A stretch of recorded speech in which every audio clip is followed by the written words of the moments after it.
Like, I like World Tour, but like I have several thoughts for World Tour and the single player offerings for this game. So I want to like make sure I get that into its own video if like I think the game is if I think World Tour is worth the $60 basically by itself. Because some people do only play a fighting games like single player modes and then like don't play the game, or they play the single player modes a little bit offline with like their little brother, their cousins, their sister at like a party, their significant other, and then they never touch the game again. That's like very common when it comes to fighting games. Some people buy fighting games and almost never really touch online. So it's like a whole different way to review and talk about the game because I don't think we've had a single player game like this, a single player mode like this in a modern fighting game in a long time.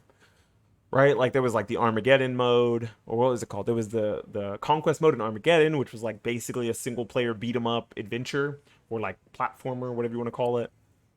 There was Deceptions, like full Conquest mode that was basically an adventure game with a fighting game wrapped into it, um, just like World Tour is, right? But without the, I think it did have the RPG elements because you could learn new moves and like Shujinko would like learn the style and the moves of each master that you talk to or whatever, stuff like that.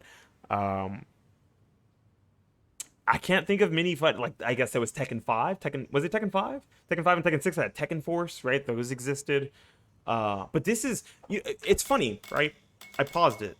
I could have just continued to talk about this, but World Tour right now, before I make a full review of World Tour and the single player offerings for Street Fighter 6, World Tour feels like it has that classic fighting game charm. The classic, we want to make a cool single player mode that people want to play the game for.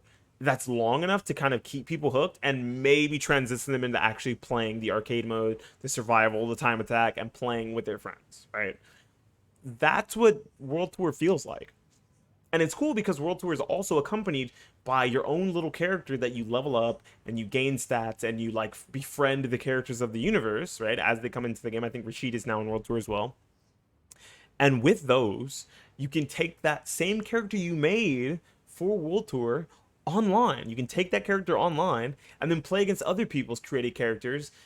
Because it's an RPG, sometimes your character's gonna be really weak compared to someone else. I beat a level 100, by the way, with my level like 50 something or 60 something character. I don't remember how strong my character is, but like, because I'm a fighting game player, some of these people aren't fighting game players. They just grinded the shit out of single player, right?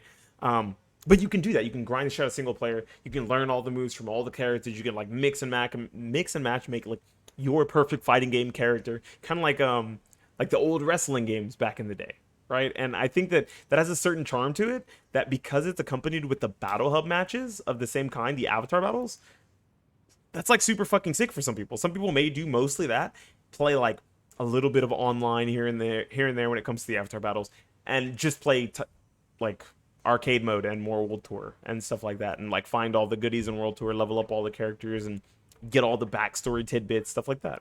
And I think that that's pretty sweet when it comes to like stuff to do other than just playing online because so many fighting games now only just have turn the game on, play online, arcade mode, training mode.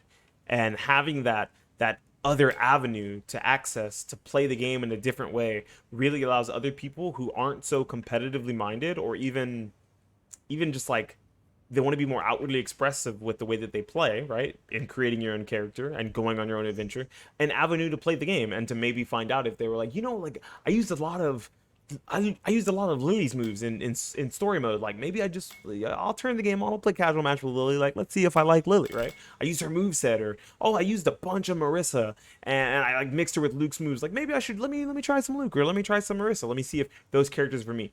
That crossover, it's not big, but it's a crossover in general, and it's something that I think fighting games have needed and have been missing for a really, really, really long time. Like I said, I don't think it's a big crossover, but it's a crossover that I think is necessary. And it's really cool that it came in that standard $60 package.